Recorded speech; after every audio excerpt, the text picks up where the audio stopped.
এই মুহূর্তে যে ব্রেকিং নিউজের দিকে নজর রাখছে, নিয়োগ দুর্নীতি মামলায় জীবন কৃষ্ণ সাহাকে তলব। আজ ইডি দপ্তরে হাজিরার নির্দেশ। আজ সিজিওতে জীবন কৃষ্ণকে তলব করা হয়েছে ইডির তরফে।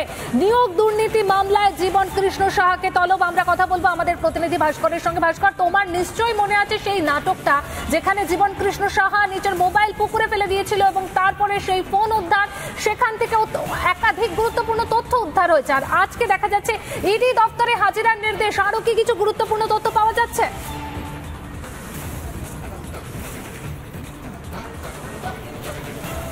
একদমই পায়েল, দেখো অন্তত তৃণমূলের এই বিধায়ক জীবন কৃষ্ণ সাহা, তাকে সকাল 11টার মধ্যে সিজিএ কমপ্লেক্সে হাজিরা দেওয়ার কথা কিন্তু বলা হয়েছিল, কিন্তু এই মুহূর্তে ঘড়িতে বাজে 11:40, অর্থাৎ নির্ধারিত সময়ের প্রায় 40 মিনিট পেরিয়ে গিয়েছে। এখনো অবধি তৃণমূল বিধায়ক, যাকে নিয়োগ দুর্নীতিকাণ্ডে লাগাতার জিজ্ঞাসাবাদ করা হয়েছিল এবং নিজে নিয়োগ দুর্নীতির সঙ্গে জড়িত সেই তথ্য প্রমাণ লোপাটের চেষ্টা হিসাবে নিজের মোবাইল ফোন ছুঁড়ে ফেলে দিয়েছিলেন, সেই তৃণমূল বিধায়ক জীবন কৃষ্ণ সাহা এখনো অবধি কিন্তু সিজিএ কমপ্লেক্সে এসে পৌঁছাননি। এবং এখানেই প্রশ্ন তৈরি হচ্ছে, তাহলে কি এবারের যে হাজিরার যে নির্দেশ, সেই হাজিরা এড়ানোর যে কাজ, সেই কাজই করছেন তৃণমূল বিধায়ক জীবন কৃষ্ণ সাহা। ইডি কেন্দ্রীয় তদন্তকারী সংস্থার মুখোমুখি হলে আরো একাধিক সত্যি কথা তাকে বলতে হবে, সেই ভয়, সেই আশঙ্কাতেই কি তৃণমূল বিধায়ক জীবন কৃষ্ণ সাহা হাজিরা এড়াচ্ছেন, এমন সম্ভাবনাও কিন্তু তৈরি হয়েছে। এবং তোমায় যেমনটা বলছিলাম পায়েল, অন্তত কেন্দ্রীয় তদন্তকারী সংস্থা ইডির তরফ থেকে বলা হয়েছিল সকাল 11টার মধ্যে সিজিএ কমপ্লেক্সে হাজিরা দেওয়ার কথা। আরো একবার দেখাবো, ঘড়িতে প্রায় 11:42, অর্থাৎ যেমনটা তুমি বললে এখন 11:40, তিনি এখনো হাজিরা দেননি। কোথাও কি সত্যের মুখোমুখি হতে হবে, সেই কারণেই তিনি হাজিরা এড়িয়ে যাচ্ছেন। আরো সময় গড়ালে ব্যাপারটা পরিষ্কার হবে। ধন্যবাদ তোমাকে। এই মুহূর্তে আরো একটি খবর, যেখানে জানা যাচ্ছে দেওয়াল চাপা পড়ে মৃত 2 শিশু। তদন্তে পুলিশ। কয়েকদিনের অতিরিক্ত বৃষ্টির কারণে আজ সকালে মাটির দেওয়াল চাপা পড়ে মৃত্যু হলো 2 শিশুর। মর্মান্তিক ঘটনা দক্ষিণ 24 পরগনা জেলার জীবনতলা থানার 18 বাকি এলাকায় ঘটেছে এই মর্মান্তিক ঘটনা। পুলিশ সূত্রে খবর, মৃত শিশুদের বয়স একজনের 9, আরেকজনের 7। মৃতদেহ ময়না তদন্তের জন্য নিয়ে যায় জীবনতলা থানার পুলিশ। দেওয়াল চাপা পড়ে মৃত্যু হয়েছে 2 শিশুর। মর্মান্তিক দুর্ঘটনা বলা যায়। এবং যেমনটা জানা যাচ্ছে যে 2 শিশুর মধ্যে একজনের বয়স মাত্র 9, আরেকজনের 7। মৃতদেহ ময়না তদন্তের জন্য পাঠানো হয়েছে জীবনতলা থানার পুলিশ।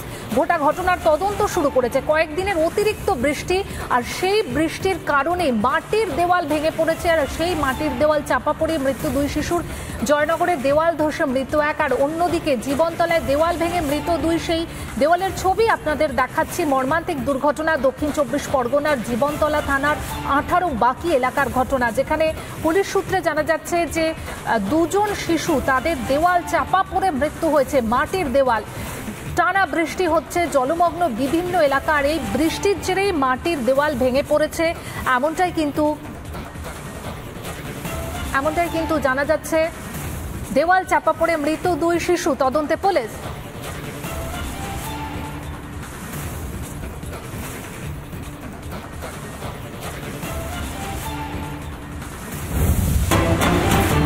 এই মুহূর্তে উত্তরবঙ্গের দিকে আমরা নজর রাখছি। উত্তরবঙ্গে ফের দুর্যোগের আশঙ্কা। উত্তরের জেলাগুলিতে বৃষ্টির পূর্বাভাস। আবহাওয়া দপ্তরের পাহাড়ি এলাকাতে ভূমিধসের সম্ভাবনা। উত্তরের নদীগুলিতে জলস্তর বৃদ্ধির আশঙ্কা। কিছুদিনের জন্য একটা বিরতি ছিল, যেখানে আমরা দেখিয়েছিলাম এর আগে উত্তরবঙ্গের পরিস্থিতি, তবে সেখানে সাময়িকভাবে পরিস্থিতির কিছুটা উন্নতি হয়েছিল, কিন্তু আবারও দুর্যোগের আশঙ্কা উত্তরবঙ্গে। তার কারণ উত্তরের জেলাগুলিতে বৃষ্টির পূর্বাভাস দেওয়া হয়েছে আবহাওয়া দপ্তরের তরফে, আর তার জেরে বিভিন্ন যে নদী রয়েছে সেই নদীর জলস্তর বৃদ্ধির আশঙ্কা। পাহাড়ি এলাকায় ভূমিধসের সম্ভাবনা।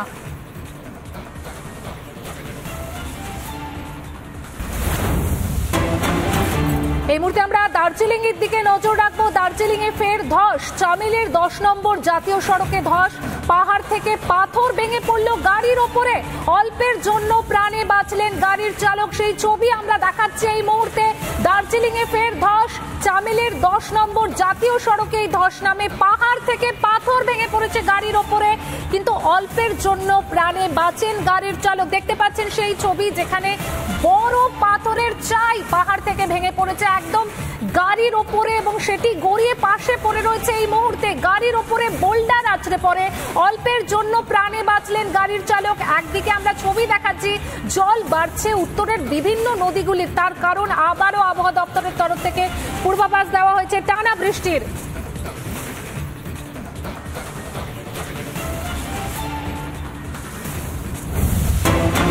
এই মুহূর্তে যে ব্রেকিং নিউজের দিকে নজর রাখছি, পাঞ্চেত ও মাইথন ড্যাম থেকে জল ছাড়া নিয়ন্ত্রণ ডিভিসির। গতকাল থেকে মাইথন জলাধার থেকে জল ছাড়া বন্ধ রাখা রয়েছে। আমরা বিস্তারিত জানবো আমাদের প্রতিনিধি ব্রজোর কাছ থেকে। ব্রজোত, জল ছাড়া নিয়ন্ত্রণ ডিভিসির আর কি তথ্য রয়েছে, কি জানা যাচ্ছে?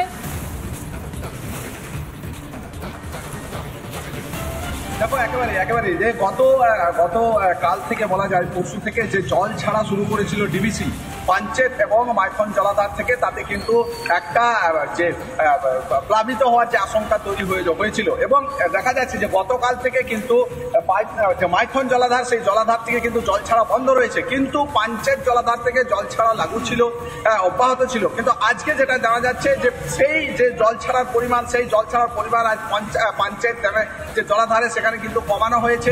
যদিও মাইথন জলাধার থেকে এখনো যে জল ছাড়া সেটা কিন্তু বন্ধ হয়ে গেছে, গতকালই বন্ধ করে দেওয়া হয়েছে। এবং জানা যাচ্ছে যে আস্তে আস্তে ডিভিসি কর্তৃপক্ষ তাদের যে জলাধারগুলি, সেই জলাধারগুলি থেকে জল ছাড়া কিন্তু কমিয়ে আসছে। গতকাল পাঞ্চেতে দেখেছি যে পরিমাণ জল ছাড়া হয়েছিল, আজকে কিন্তু সেটা 43,000 কিউসেকে নিয়ে আসা হয়েছে। মাইথন যদিও গতকালই সকাল 8টা থেকে মাইথন জলাধার বন্ধ করে দেওয়া হয়েছে। স্বাভাবিকভাবে যে প্লাবিত হওয়ার আশঙ্কা এবং এই ডিভিসির জলে নদী নালাগুলি যে ফুলে ফেঁপে ওঠার যে পরিস্থিতি তৈরি হয়েছিল, সেক্ষেত্রে দেখা যাচ্ছে যে একদিকে গত 24 ঘন্টায় কোনো বৃষ্টিপাত না হওয়া, অন্যদিকে ডিভিসির যে জলাধারগুলি, সেই জলাধারগুলি থেকে জল ছাড়ার পরিমাণ কমিয়ে আনা, স্বাভাবিকভাবেই কিন্তু পরিস্থিতি, যে বন্যা পরিস্থিতি বা বিভিন্ন এলাকা যে প্লাবিত হওয়ার যে পরিস্থিতি, সে পরিস্থিতি কিন্তু নিয়ন্ত্রণে আসছে। ইতিমধ্যে আসানসোল শিল্পাঞ্চলে বেশ কিছু যে লাগাতার বৃষ্টি, সেই বৃষ্টির জেরে বেশ কিছু এলাকা কিন্তু জলমগ্ন হয়েছিল, সেই এলাকাগুলিও দেখা যাচ্ছে যে স্বাভাবিক। এবং দামোদরে আমরা দেখেছি গতকাল দামোদরে দুপুর নাগাদ একেবারে দামোদর দুপুর যে ভর্তি ছেপে উঠেছিল এবং এই জল ছাড়া এবং লাগাতার বৃষ্টি দামোদরের জল কিন্তু একেবারে দুখানা ভর্তি ছিল, কিন্তু আজকে দেখা যাচ্ছে যে অনেকটাই কিন্তু নিয়ন্ত্রণে। অন্যদিকে জলাধারগুলি যেগুলো পাঞ্চেত এবং ডিভিসির জলাধার, এখানে রয়েছে পাঞ্চেত এবং মাইথন, সেই মাইথন জলাধার, তার মানে বলা যেতেই পারে যে দুর্যোগের আশঙ্কা করা হচ্ছিল সেই আশঙ্কা অনেকটাই কম, কারণ পাঞ্চেত মাইথন ড্যাম থেকে জল ছাড়া নিয়ন্ত্রণ ডিভিসির। অন্যদিকে আমরা কিন্তু এই মুহূর্তে দুর্গাপুরের দিকে নজর রাখবো। দুর্গাপুরের ব্যারেজ থেকেও কমলো জল ছাড়ার পরিমাণ। আমরা কথা বলবো আমাদের প্রতিনিধি রমেনের সঙ্গে। রমেন, দুর্গাপুরের ব্যারেজ থেকে কমলো জল ছাড়ার পরিমাণ, এতে কি দুর্যোগের আশঙ্কা অনেকটাই কমবে? দেখো পায়েল, আমি তোমাকে জানিয়ে রাখি, গতকাল রাত্রে দুর্গাপুর ব্যারেজ থেকে জল ছাড়ার পরিমাণ ছিল প্রায় 1,31,000 কিউসেক, এবং তারপর সকাল থেকে সেটা কমে দাঁড়ায় 1,28,000। এখন সকাল 11টার পর থেকে কার্যত জল ছাড়ার পরিমাণ ডিভিসি কমিয়েছে, সেটা জানা যাচ্ছে প্রায় 1,16,000 কিউসেক। এবং জল ছাড়ার পরিমাণ কিছুটা কমেছে, সামান্য কমেছে, কিন্তু 1 লাখের উপরে যখন জল ছাড়া হয় সেটা কিন্তু একটা যথেষ্টই বেশি। এবং তার ফলে দামোদর যে নিম্নবর্তী এলাকাগুলো, পশ্চিম বর্ধমান, পূর্ব বর্ধমান, হাওড়া, হুগলি, সেখানকার কিন্তু প্লাবিত হওয়ার একটা আশঙ্কা থাকে। এবং যেটা ডিভিসি সূত্রে জানা যাচ্ছে যে ঝাড়খণ্ড অববাহিকা, দামোদর অববাহিকায় ঝাড়খণ্ডে যদি বৃষ্টিপাত না হয় তাহলে কিন্তু জল ছাড়ার পরিমাণ কমবে, আর যদি ঝাড়খণ্ডে যদি বৃষ্টিপাত বেশি হয় তাহলে কিন্তু ডিভিসি কর্তৃপক্ষ বাধ্য হবে জল ছাড়তে। এবং সেক্ষেত্রে দুর্গাপুর ব্যারেজে যদি জল এসে জমা হয় পাঞ্চেত এবং মাইথন থেকে, তাহলে সেই জল ছাড়তে দুর্গাপুর ব্যারেজ কর্তৃপক্ষ বাধ্য হবে। এবং এই জল ছাড়া নিয়ে যে একটা বিতর্ক শুরু হয়েছে রাজ্য সরকার এবং ডিভিসির মধ্যে, চাপানুতর চলছে। পায়েল, তোমাকে জানিয়ে রাখি, এই দুর্গাপুর ব্যারেজ সংলগ্ন, আমি একটু বাঁ দিকে দেখাতে বলবো, এই বাঁ দিকে হচ্ছে স্কাডা সেন্টার। স্কাডা সেন্টারে কারা নিয়ন্ত্রণ করে? রাজ্যের সেচ দপ্তর স্কাডা সেন্টার নিয়ন্ত্রণ করে। এবং যে স্কাডা সেন্টারে যে তথ্য যে দুর্গাপুর ব্যারেজে কত জল জমা হচ্ছে, কত জল ছাড়া হবে, সমস্ত তথ্য রাজ্য সরকার, সেন্ট্রাল ওয়াটার কমিশন, ডিভিসি প্রত্যেকের কাছে ঘন্টায় ঘন্টায় যায়। তাহলে ডিভিসি কর্তৃপক্ষ বলছে যে তাহলে রাজ্য সরকার কেন ডিভিসিকে দোষারোপ করছে? আর এই স্কাডা সেন্টার কিন্তু নিয়ন্ত্রণ করছে রাজ্য সেচ দপ্তর। তাহলে কেন এই চাপানুতোর, এই নিয়ে কিন্তু একটা বিতর্কের সৃষ্টি হয়েছে।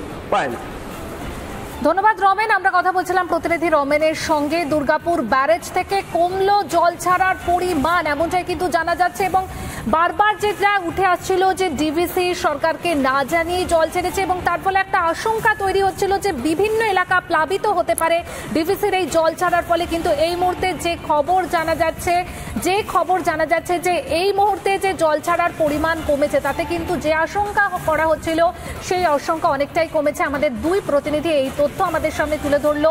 ধন্যবাদ ব্রজ এবং ধন্যবাদ রমেন।